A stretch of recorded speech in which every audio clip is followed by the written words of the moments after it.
Muito bem, estamos com o nosso Economia e Desenvolvimento desta semana. Lembrando, Nardon Nasi, auditores e consultores, há 50 anos, gerando resultados e credibilidade para seus clientes. Planalto conectando destinos, conectando pessoas. Sulpetro em favor da revenda e do consumidor gaúcho. E Celulose Rio Grandense há mais de 40 anos, contribuindo para o desenvolvimento do nosso estado. Logo, logo teremos novidades aí sobre os novos investimentos da Celulose Rio Grandense, garantidos essa semana para mim, pelo presidente Walter Lídio Nunes. Bom, muito frio, né, em Porto Alegre, na região metropolitana, no sul do Brasil, como eu falei no começo, mas parece que São Leopoldo não está assim, né, Lília? Tá frio no clima e quente para os negócios. Exaguria, senhor. Muito frio por lá também. A região, digamos assim, aquela de São Leopoldo, Novo Hamburgo, é muito fria, né? E muito quente também. Campo Bom é muito quente no verão, né? Uhum, exatamente. E os negócios como é que andam? Ótimos negócios, e aí estamos comemorando também uma abrangência do nosso programa nessa região, pois é, né? Muito bem lembrado. Bom, a partir da semana passada já estamos uma parceria com a Rede Comunidade de Televisão, a RCT, do nosso amigo Adriano, meu amigo Adriano, que então nos está exibindo o programa toda quinta-feira na sua rede, 22 horas e 30 minutos, nas seguintes cidades da região metropolitana e também no litoral: Canoas, Esteio, Sapucaia, São Leopoldo, Novo Hamburgo, Campo Bom, Estância Velha e Cachoeirinha. Todas essas cidades aqui na região metropolitana de Porto Alegre. E, ao mesmo tempo, estamos no litoral do Rio Grande do Sul, em Capão da Canoa, Capão Novo, Xangri-Lá e Atlântida. Parabéns, né? A nossa equipe, um programa que está há 14, 15 anos no ar. E agora tem essa expansão importante, né, Lívia? Exatamente, atendendo o pedido do telespectador, porque as pessoas também mais próximas gostariam de assistir, muitas vezes não conseguiam viabilizar isso. Então agora nós vamos conseguir atender a todos. E é o importante que programas como o nosso, e tem outros aí também, claro, naturalmente, não é só o nosso, são espaços importantes porque eles dão destaques a coisas que caracterizam muito bem as cidades, os municípios e tal, e que não tem o espaço na grande mídia, né, Cassia? Prazer em tê-lo aqui novamente no programa. Tudo bem. Bom, Lília. É uma coisa importante isso, né? Muito importante. E cada vez que a gente chega mais fortemente no interior, a gente tem que salientar alguns aspectos. O Badesul, que é o nosso, que vem da linha de crédito do BNDES, Banco Nacional de Desenvolvimento Econômico e Social, ele presta um serviço muito importante ao Estado. Mas, às vezes, tem regiões, eu me lembro da minha terra, São Borne, quando eu me elegi deputado, eu tive que fazer uma palestra lá, dizer o que o Badesul tinha para oferecer àquela região. A maioria não sabia, porque naquela oportunidade era a Caixa RS. Consequentemente, pensavam que era a Caixa Estadual, aquela que foi prescrita no Rio Grande do Sul. Então, não sabiam qual a linha de crédito. Então, é importante as pessoas que vão agora ampliando esse debate no Economia e Desenvolvimento, que é o nosso programa, é dizer que tem linha de crédito fundamentais, não só para prefeituras, como para segmentos da sociedade que querem investir, que querem crescer. E que, às vezes, nós temos um estado que ele pende só para um lado. Ele pega essa faixa aqui de Porto Alegre até a região de Caxias, da Serra, ele vai fortemente porque tem uma noção nesse sentido econômico, social, cultural, político, né? E, às vezes, outras regiões, como as Missões, a fronteira, o norte do estado, têm imensa dificuldade de tomar conhecimento dessas linhas de crédito para o desenvolvimento regional.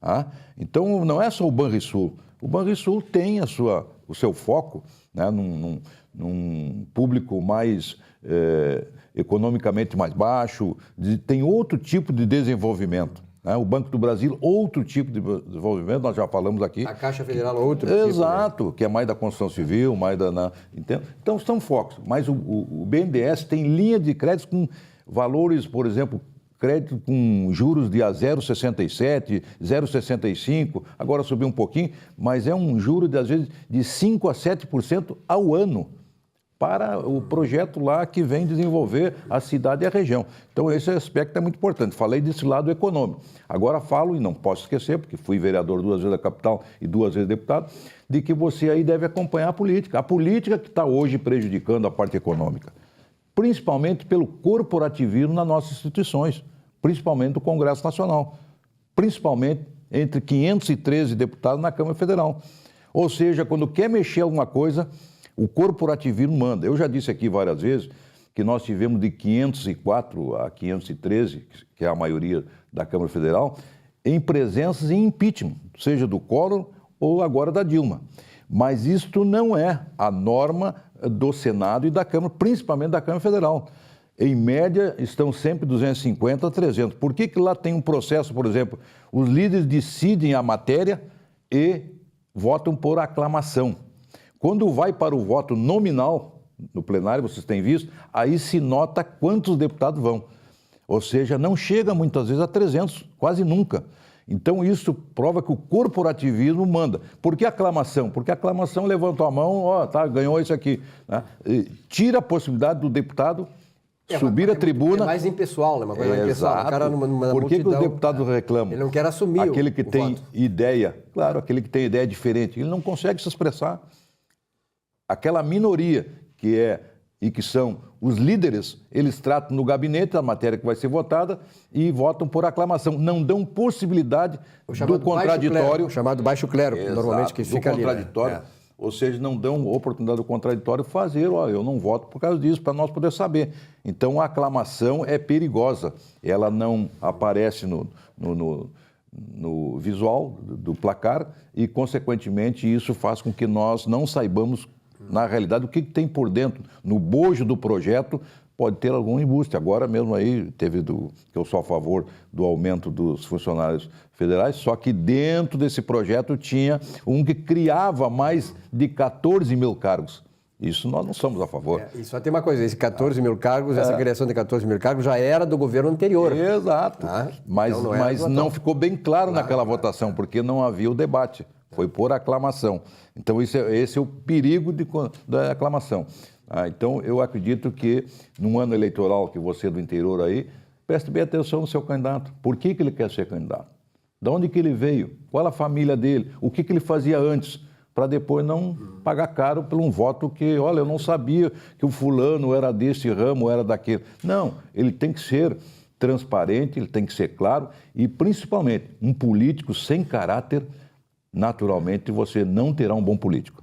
Essa é a lógica. Com certeza. Cassai, outra coisa, quando tu fala em corporativismo, aqui eu quero que a Lília também dê a opinião dela, é o seguinte, nós já temos conversado são aqui, de poucos, exatamente, não são da maioria, esse é o perigo. Mas também tem um corporativismo que está impregnado nos sindicalistas brasileiros. Eu vou explicar por quê. Por exemplo, assim, eu sempre fui da área privada, né? Trabalhei em alguma área pública, sempre em cargo em comissão, então saí sem direito nenhum. Mas a minha atividade sempre foi na área privada. Ora, quem é que mantém o Estado?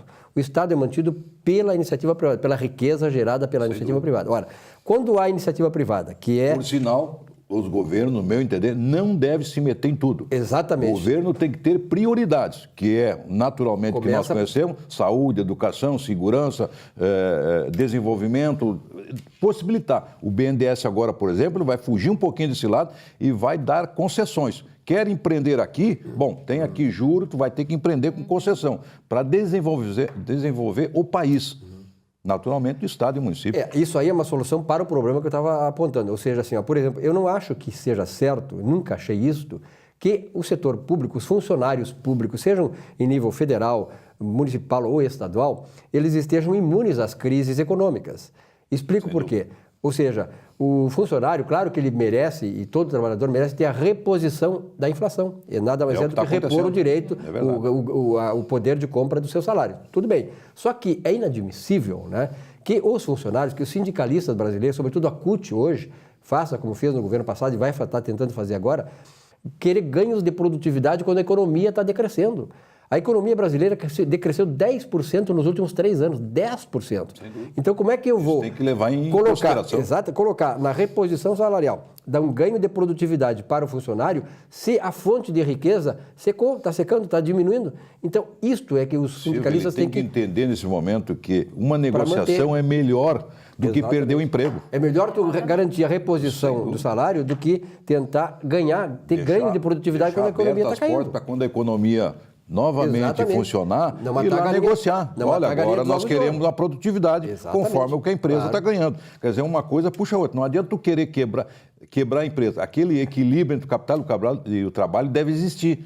Porque se tu quer quebrar a empresa, bom, ela vai botar você para a rua, o desemprego vai vir fortemente. Vai atacar então, o funcionário. Tem que ter o equilíbrio. Sindicatos. Exato. Mas aí é uma negociação muito franca, muito aberta entre o proprietário da empresa e os funcionários. Em 1982, o sindicato às vezes atrapalha, em vez de ajudar. Com certeza. Em 82, eu me lembro que eu era ministro da Agricultura, Delfim Neto, e ele esteve aqui em Porto Alegre, na Federação Sul, E se defez um debate, eu estava muito na área econômica e tal, era correspondente do jornal O Globo, não, naquele tempo era do Estado de São Paulo, aqui no Rio Grande do Sul, e se debateu muito essa questão. Então e eu como economista fiz uma série de posicionamentos ao ministro Delfim Neto, e ele disse, olha, enquanto o Brasil não resolver a questão pública, no sentido, assim, por exemplo, da remuneração do setor público, a remuneração do setor público tem que estar atrelada. Tudo bem, ele dizia, a reposição da taxa de inflação, tudo bem, isso aí é um direito do trabalhador. Agora, normal. O ganho de produtividade tem que estar limitado à questão da variação do PIB. Se o PIB decresce, eu não vou ter ganho de produtividade. Como é que eu vou ter um ganho de produtividade quando a produtividade caiu? Exato. Agora, quando aumentou, então, diretamente automaticamente tem ganho de produtividade. Tu disseste antes, nós estamos num processo de espera. E esse é o pior processo. O impeachment não aconteceu ainda, o governo atual não pode tomar decisões fortes e nem modificar certas coisas, porque não sabe se vai ficar. Então, esse é o pior momento. Até agosto nós vamos sofrer. Agora tem que ter e mostrar para a sociedade o interesse, né, de desenvolver o Estado, o país, o município. Nós vamos ter eleição municipal. É lá que acontecem as coisas. É lá no município. Engraçado, né? Então tem que ter muito cuidado. Ninguém fala ainda em eleição municipal. Porque o cenário nacional da corrupção, da safadeza, do desvio de dinheiro público, toma a mídia. Tomou conta. Então tu vai partir para aí que é o grande perigo. Tu vai partir para uma campanha municipal onde tu vai ter temas nacionais se sobrepujando aos problemas municipais.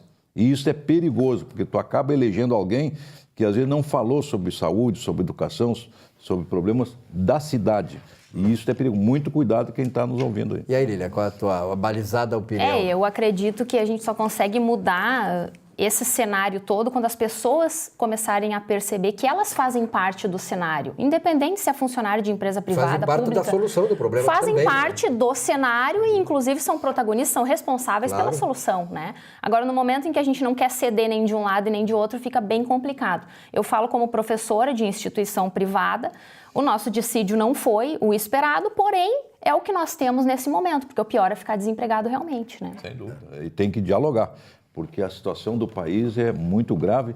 E, como disse algum sindicato, acho que isso é dos ricos, é do governo, não chegou aqui ainda. O governo está escondendo o dinheiro, não tem. O dinheiro tem seu limite, o Estado não gera riqueza. Por isso a clareza, a transparência, por isso que a gente quer dos governos, às vezes, a transparência. O que eu tenho visto muitas vezes, vi na Assembleia nesses 2 mandatos meus, foi de que os orçamentos são verdadeiras, Lília, ficção. Aí é que confunde, Silva. Confunde quem está na outra ponta, confunde o trabalhador. Tem que ser claro. Não adianta tu fazer projetos que naturalmente não estão dentro do orçamento para o ano seguinte. Com certeza, claro. Tem que ser realista. Isso é um paliativo, não vai ser uma ficção. E muitas vezes o orçamento é feito e ele não é cumprido. Mais essa. Ou seja, ele é uma ficção. E é por isso, ontem eu estava vendo a questão do impeachment no Senado e os debates, os técnicos que foram lá apontar as questões dos erros do governo anterior. E esta lei de responsabilidade fiscal, para mim, é a coisa mais importante que aconteceu no Brasil nos últimos 30 anos. Porque ela acabou fazendo com que houvesse uma responsabilização do administrador público para administrar segundo as condições que ele tem financeiras. Sim. Porque não adianta ficar o Estado assim se endividando, trazendo dinheiro do exterior e tal, se endividar depois não tem condições nem só de pagar o juro que está devendo e muito menos de manter a sociedade com aqueles serviços que é obrigação. O que acontece no orçamento do Estado? Geralmente eles fazem a previsão do Estado, mas aí colocam no orçamento mais as previsões complementares do governo federal, que não chega. É verdade. Então ele conta com aquele dinheiro de emendas, de projetos, é uma ilusão. E não chega uma ilusão. E aí vai lá para cima e volta para os municípios em torno de 14% para os municípios. Aí é por isso que os prefeitos nossos do interior andam sempre com pires, os pratos na mão, aqui em Brasília, aqui lá, tentar um projetinho. Quem não tem, aí vem aquilo que nós estávamos falando antes, quem não tem projeto, não adianta ir a Brasília sem projeto. Tem que ter projeto para educação, para saúde e levar em Brasília. Um bom projeto sempre é amparado. Por isso existe, como falei anteriormente, o BNDES, que pode muitas vezes ajudar as prefeituras, por exemplo, no calçamento da sua cidade aí. Pode. É um tipo de projeto. Claro. Só que tem que saber convencer. Tem que convencer e fazer um bom projeto. Exatamente. Bom, um rápido intervalo, já voltamos aqui com o nosso Economia e Desenvolvimento. Até já.